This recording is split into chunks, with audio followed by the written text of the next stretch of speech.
लगाई जाती थी। सीसीटीवी कैमरा लगा हुआ है, उसमें देखा जाए सुनील तिवारी एक हम जैसे बंदी है, उससे बाटल लगवाते थे। उनको मऊगन ले आए थे, उनकी पेशाब छूट जा रही थी। मैं कंधा दे करके उनको गेट तक छोड़ा हूँ। असमर्थ थे, उनकी आवाज़ जो है बिल्कुल ऐंठ जाते थे, बोलने लायक नहीं थे। मृत्यु हमारे सामने हुए सुबह 20,000 हमने नहीं करवाया। बोले थे कि रीवा ले जाएंगे तो 20,000 लेंगे। यहाँ पे जो दबाई हुई है उसका पैसा लिए हैं हमसे। रीवा से वकील साहब नहीं आएंगे तब तक मैं नहीं संतुष्ट होऊंगा। मेरे साथ बहुत गलत हुआ।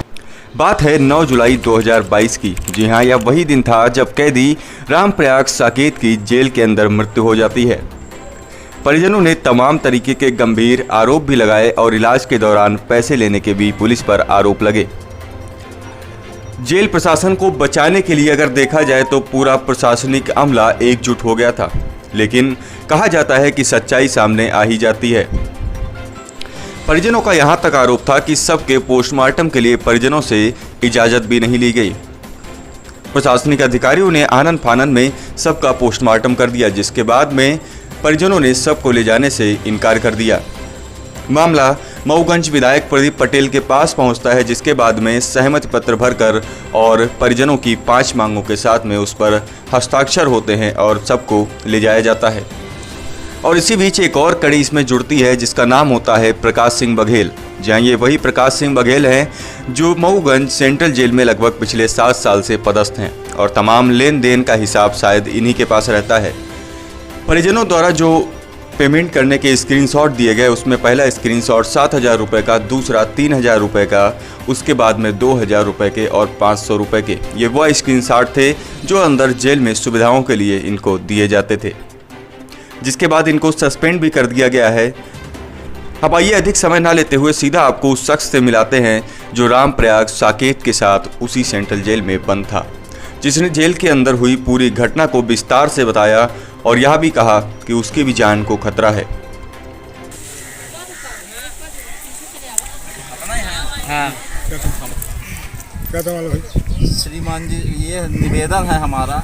ये मतलब बहुत बड़ी घटना हुई हमारे पिताजी के साथ। मतलब उनकी जानबूझ के हत्या कर दी गई है, क्योंकि उनकी जब तबीयत ख़राब हुई थी उससे पहले हमने बताया था, श्रीमान जी ऐसी ऐसी समस्या। उन्होंने बोला ठीक है यार, हल्की फुल्की बुखार है, मैं आपका उपचार करवा देता हूँ। लेकिन ना तो डॉक्टर साहब टाइम से वहाँ पहुँचे। उन्होंने मैं बोला जब पैसा मैं करवाया, मेरा भाई पहुँच करके जब 7 तारीख को हमने रिक्वेस्ट किया कि सर बहुत ज़्यादा वो मर जाएंगे, जब उनने खुद रोने लगा, इसके बाद तब उनको मऊगंज हॉस्पिटल, उसमें जब हम पैसा देने के लिए तैयार हो कि मैं पैसा पेमेंट करूंगा, तब उनको हॉस्पिटल के लिए मऊगंज लाया गया था। जो हमारे भाई को बुलाया गया था उनके सामने फिर पैसे उनने दिए, तब फिर उनकी दवाई हो गई। राहुल बागरी, अजय सिंह पठारिया लेकर के आए थे। जेलर साहब हमें खुद बुलाए थे उसके एक दिन पहले 7 तारीख को हमें 5:30 से 6 के बीच की बात है। जेलर साहब प्रकाश सिंह बघेल हमें बुलाए, बोले पूरी बात किए हैं पैसे की कि दोगे तभी दवा हो पाएगी, नहीं दवा नहीं हो पाएगी आपकी। मैं बोला सर दवा करवा दीजिए, जो पैसा लगेगा हम दे देंगे। बोले सरकारी नियम और प्रोसेस में रहोगे तो जज साहब को आवेदन लगाओ, जज साहब जब तुमको गार्ड काटेंगे वहाँ से, न्यायालय से जब हमारे पास गार्ड आएगी तब भेजेंगे, नहीं तो मर जाए किसी से, हम लोगों से कोई मतलब नहीं है। ये शब्द था किसका? जेलर साहब का। और उनके साथ में प्रकाश सिंह बघेल, जो वहाँ सीसीटीवी कैमरा लगा हुआ है। हमारे कहने का मतलब मैं कथन लिख के भेज दिया हूँ बाहर, वो आप लोगों को मिल जाएगा। आ गया है कथन तुम्हारे पास पंडित? अभी नहीं आया। कथन मैं लिख के खुद अपने हाथ से भेजा हूँ। जिस बैरिंग में थे वो हमारे साथ थे। मानसिक टार्चर किया जाता था। हम लोग बोलते थे तो बोलते थे, जैसे सिपाही वगैरह जो प्रहरी हैं, उनने जब जाके बोले कि साहब ऐसा, तो बोलते थे तुम लोग बस सुबह से लेकर शाम तक कितना का, हम उनको फालतू उल्टा सीधा बोलते थे, उनको भी बोलते थे। इसलिए कि मऊगंज में सिर्फ चलती है प्रकाश सिंह बघेल की और जेलर गणेश सिंह की। वहाँ की कोई मतलब अगर स्टाफ बोलता है तो उनको फालतू की उल्टा सीधा नोटिस फक्कर दे देंगे कि ये है, तुम लोग ज़्यादा करते हुए। और खाना पीना कुछ भी सही नहीं दिया जाता। सिर्फ सुबह भाजी डेली कटती है, वही एक भाजी जमी है सर, हरी हरी, वही भाजी बनती है। सुबह दाल बनती है, 1 केजी दाल, 1.5 केजी दाल में 100 बंदियों को खिलाते हैं। अगर बोलते हैं तो बोलते हैं बोल रहे यार, तुम पहले बोलो मृत्यु के कारण कि तुम भाजी सब्जी है वो बोल रहे हो, क्या मतलब है यार इन बातों का? अरे हाँ, बोलिए कारण तो वही है ना, इस कारण से खाना पीना टाइम से नहीं मिला। सीधा सीधा ये भी बोले थे, मैं वहाँ था, हमारे सामने ये हुआ कि अब ऐसा है इसमें जो दवा जो उनको लगाई जाती थी, सीसीटीवी कैमरा लगा हुआ है, उसमें देखा जाए सुनील तिवारी एक हम जैसे बंदी है, उससे बाटल लगवाते थे, उनको मऊगन ले आए थे, उनके पेशाब छूट जा रही थी, मैं कंधा दे करके उनको गेट तक छोड़ा हूँ। इसके बाद उनको बाहर लेके आए हैं, पेशाब छूट जाती थी, वो बोले भी हमसे वापस यहाँ से गए। मैं बोला आप रीवा क्यों नहीं गए, साइड करा दो इनको। तो बोले कि जेलर साहब से बात किए हैं डॉक्टर साहब, तो मना कर दिए हैं उन्होंने। और ये बात अगर जैसे हम आप लोगों को बताया, जैसे जज साहब लोग वहाँ जाते हैं, हम लोग वहाँ नहीं बोल पाते, क्या है कि करवा दी ना इनका सब। जब हम बोलना चाहते हैं तो बोलेंगे कि बोल देंगे ये साला नेता बन रहा है, लेकिन जो वास्तविकता हकीकत है, जैसे कि वहाँ पब्लिक प्रेस वाला सिस्टम तो है नहीं, हम लोग दीवार के अंदर कह देते हैं, वहाँ कोई न्यूज वगैरह जाती नहीं है। अगर हम आपसे बता दिए तो हम दोषी हो गए, बोलेंगे मैं तेरे को सजा करवा दूंगा, जज साहब मेरे आदमी हैं, सब अधिकारी अफसर मेरे हैं। उनकी मृतक के आप कौन है? मृतक के हम भतीजे हैं, सगे भतीजे हैं, हमारे सगे आपके बैरक में रहते थे वो? हमारे बैरिंग में रहते थे। हम लोगों ने एक बार अभी बीच में खाना पीना गड़बड़ दे रहे थे, हम लोगों ने बोला कि हमारे जज साहब को बुलवाइए, 18 अप्रैल की बात है, 17 अप्रैल की बात थी। फिर उन लोगों ने मतलब 18 को खाना पीना रही, बोले यार इधर इस बार इन लोगों को कर दो। हम लोग को बैरिंग उठा के, मैं उधर बार्ड से उठा के हम लोग को 5 नंबर बैरिंग में कर दिया गया। फिर बोले ठीक है यार, ऐसा तुम उलपटांग काम मत करना, किसी को मत बताओ, जो होगा मैं कर दूंगा। मैं बोला साहब हम लोग को कुछ नहीं चाहिए, हम लोग को सिर्फ सत्य और सही। इस कारण से उन लोग की दवा नहीं कराए। बोले कि तुम हमारे खिलाफ बात करते हो तो अभी तुमको मैं दिखा दूंगा। मतलब ट्रीटमेंट सही नहीं हुआ? ट्रीटमेंट सही नहीं हुआ। ट्रीटमेंट में वो मेरे सामने ये भी बोले कि डॉक्टर साहब मेरे देखिए, एक अभी पूर्व में एक शंकर केवट खत्म हो चुका है, यहाँ का है, उसके साथ भी सेम इसी तरह घटना घटा दी, लेकिन अब शायद ईश्वर आज हमारे साथ ही घटना घटा दिया, इसलिए कि हम लोग के सामने ही इसने इस तरह की चर्चा की थी। प्रकाश सिंह बघेल और जेलर साहब आपस में कर रहे थे, प्रहरी हैं वो, क्या बोल रहे थे आपस में दोनों लोग कि यार ठीक निपट गया, वो सारी समस्या खत्म हो गई, डेली घिच-पिच करता था, उसकी भी दवा जानबूझ के नहीं कराई थी, उसकी मृत्यु हो गई थी। खाने के लिए बोलता था तो उसको उठा के सेल में डाल दिए थे, जब वो खाना पीना उसको मतलब प्रताड़ित किया गया। इसके बाद जब उसको मरने की स्थिति में हो तब उसको हॉस्पिटल ले गए थे। तो इनके साथ क्या, इनको हॉस्पिटल जब लाए हैं तो ये क्या थे? असमर्थ थे, उनकी आवाज़ जो है बिल्कुल ऐंठ जाते थे, बोलने लायक नहीं थे। मृत्यु कब हुई? आपके सामने हुई है? मृत्यु हमारे सामने हुई, सुबह है जिस दिन उनकी 9 तारीख को मृत्यु हुई है। रात में आवाज कर रहे थे, रात में प्रहरी प्रकाश सिंह बघेल राउंड पे आए थे। आप खैरियत बताया गया जेलर साहब द्वारा कि मतलब खैरियत होती है वहाँ पे? बाकी टाकी के द्वारा फोन करके बताया गया कि साहब इनकी तबीयत खराब है। साहब बोले ठीक है, प्रकाश सिंह जा रहा है राउंड पे, देख लेगा। जेलर साहब नहीं आए, प्रकाश सिंह आए, प्रकाश सिंह ने देखे वहाँ पे पूरी बात।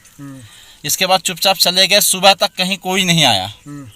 सुबह जब बैरिंग खुली, हम लोगों ने बताया, मैं बोला साहब ऐसी बात है कि उनको दवा करवा दी। साहब जब बैरिंग खुली तो जेलर साहब बैरिंग के सामने, मतलब जैसे मैं सर्किल से निकला बाहर, साहब मैन गेट के पास आए, वहाँ से हमें बुलाया गया। मैं गया, वहीं पे बात हुई, बोले ठीक है यार वो जो बात हुई थी कल शाम को फाइनल है। मैं बोला हाँ सर फाइनल, आप उनका उपचार करा दीजिए। फाइनल क्या बात हुई थी? पैसे के लिए। पैसे की बात हुई थी? 20,000। आपने 20,000 पेमेंट करवाया? 20,000 हमने नहीं करवाया, बोले थे कि रीवा ले जाएंगे तो 20,000 लेंगे। यहाँ पे जो दवाई हुई है उसका पैसा लिए हैं हमसे, और 2,000 रुपये एक्स्ट्रा लिए हैं। ट्रांजेक्शन दिखा दे। पैसा किसको दिया गया? पैसा किसके खाते में डाला गया? खाते में गया है किसी खाते में? हाँ, किसके खाते में गया? खाते में डाला गया। प्रकाश सिंह कल ही नहीं, पहले जो पैसा डाले थे। पहले वाला ठीक, कल किसके पास दिए हो? कल हाथे में दिए रहे जब दवाई करा, कल जब दवा कराने आए थे। अगर प्रकाश सिंह बघेल के पास पहले का ट्रांजेक्शन आप लोगों के पास? पहले वही प्रताड़ित करते थे। पहले का ट्रांजेक्शन आप लोगों के पास में है? जी है। किसके खाते का है?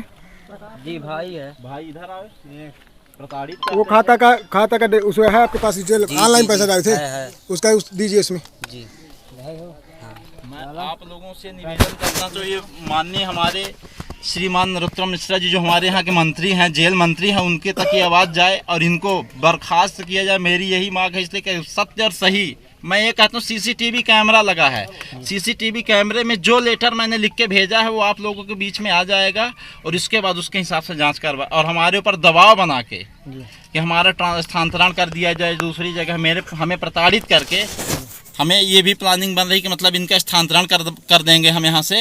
इसके बाद हम अपने हिसाब से प्रक्रिया करवा लेंगे। ये आप कल की बात है, ऑफिस में जैसे उनकी डेथ हुई है, मैं जाके जब हमारे पास सब लोग आए, साहब लोग, मैंने बताया, दबाव बना करके इन लोगों ने हमसे झूठ बुलवाना चाहते हैं, लेकिन जो सत्य है वो सत्य ही होगा। मेरे साथ सिर्फ जात विवाद हुआ था वहाँ भी, और प्रकाश सिंह बघेल उनके रिश्तेदार लगते हैं। इनका पूरे मऊगंज में मोबाइल नंबर ट्रेस किया जाए, इनके कितने लोगों से बात होती है। मेरे को खुद के जो मऊगंज में मेरे वकील साहब लोग हैं उनके ऊपर भी भरोसा नहीं, लेकिन इनकी परमानेंट बात होती है। जब तक मेरे रीवा से वकील साहब नहीं आएंगे तब तक मैं नहीं संतुष्ट हूँगा। मेरे साथ बहुत गलत हुआ, यहाँ भी गलत हुआ था जब घटना लड़कों ने घटाई, वीडियो बना था, हर चीज था, लेकिन मेरी कहीं नहीं सुनी गई। मेरी एक FIR तक नहीं की गई। मेरे साथ क्या क्या हुआ था, सिर्फ मैं एक छोटे जात का था, इस कारण से मेरे साथ फोफड़ हुआ है। मेरे को क्यों फंसाया गया, सिर्फ इसका कारण था कि घर का एक समझदार पर्सन। तो अभी आपने इस कैदी की बात को सुना, या वही कैदी है जो मृतक कैदी के साथ उसी सेल में बंद था, जिसने सभी चीज़ों को अपनी आंखों से देखा और सभी चीज़ों को खुद ही बताया है। अब इन सब चीज़ों को सुनने के बाद में एक बड़ा सवाल खड़ा होता है कि कैसे जेल व्यवस्था को वहाँ पर संचालित किया जाता है, और कहीं ना कहीं देखा जाए तो यह जिम्मेदारों की एक बड़ी लापरवाही भी कही जाएगी। फिलहाल आगे भी अपडेट हम आपको कुछ देर में देंगे, और एक बड़ी अपडेट इसके बाद हम देंगे कि एक बड़ा खुलासा और होगा कुछ ही देर में। तो आप चैनल को सब्सक्राइब कर लें और वीडियो को लाइक करना बिल्कुल ना भूलें, ताकि न्याय की आवाज़ को बुलंद करने में हमें हौसला मिल सके। जय हिंद, जय भारत।